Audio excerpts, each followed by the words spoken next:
Welcome back to a brand new video. Now, let's talk about the PlayStation 5 Pro.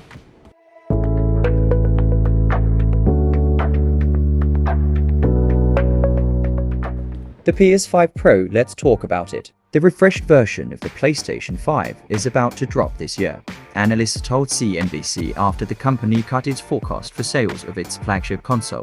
The move would be designed to boost interest in the PlayStation 5 and offer a souped-up piece of hardware ready for release of Grand Theft Auto 6 in 2025. The analyst said, even as expectations of a new console rise, Sony is grappling with a big issue that profit margins at its key gaming business are sitting near decade lows.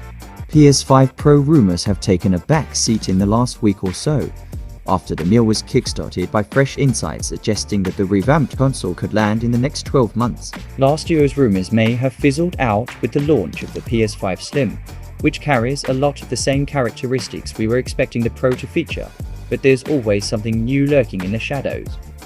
The Slim brought about a much-needed change aesthetically, cutting the form factor of the PS5 down to a far more manageable size. However, everything inside remains the same. If early reports are to be believed, the PS5 Pro will take its enhancements below the surface, offering performance boosts across the board. Of course, it can't be stressed enough that nothing has been actively confirmed by Sony itself. We're still very much in the debate stage of the mid-cycle refresh. That means all the PS5 Pro rumors filling out across the web should be taken with a hearty grain of salt. As we've learned from previous launches though, there's no smoke without fire, so we're rounding up all the latest updates right here.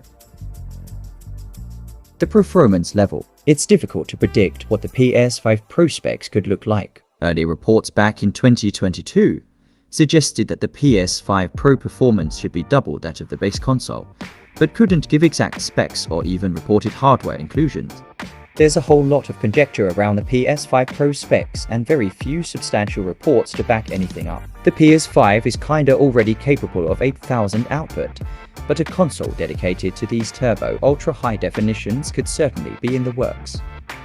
With Sony's recent push towards its own 8000 displays, it's not out of the question that the new console would incentivize a more mainstream move beyond the 1000. That goes hand in hand with what's widely believed to be coming our way, namely that the PS5 Pro should be concentrating on pushing reliable 4120 FPS gameplay with PC-level ray tracing.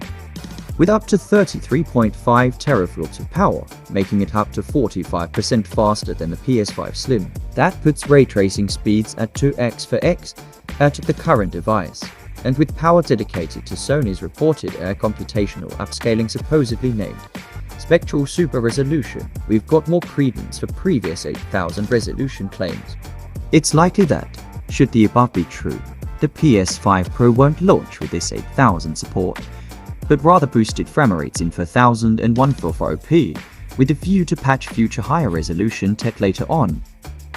Since the recent release of the PS5 Slim, many are trying to decide whether to go with the standard console, buy the reduced size version, or wait for the rumored PS5 Pro. So we decided to gather all the key info and rumors together in one place to help you figure out which option might be best for you.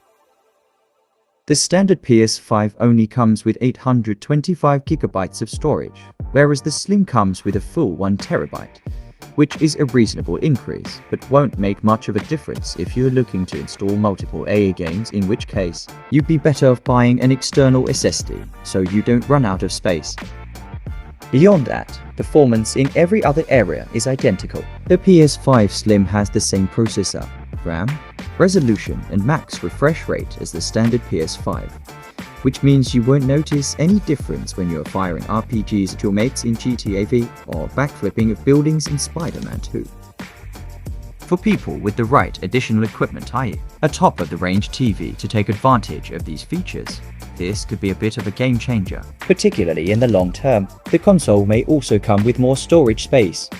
It's hard to predict whether the PS5 Pro will look much different to the standard and Slim models. Some are speculating that they'll remove the curves and make the console flat-sided while sticking to a similar color scheme. Others are predicting it will look almost identical to the Slim but with black faceplates. Either of those approaches sounds like an improvement to us. The PS5 Pro will probably be announced in 2024, with an August or September launch looking likely. However, There are also rumors that Sony might wait for Grand Theft Auto 6 to hit the shelves, so there's a big title available at launch which can demonstrate the graphical upgrades of the Pro, in which case the launch will probably occur in 2025. Now it comes to the end. We covered a few stuff you probably didn't know about the new console and everything. Stay tuned for another awesome video. Subscribe.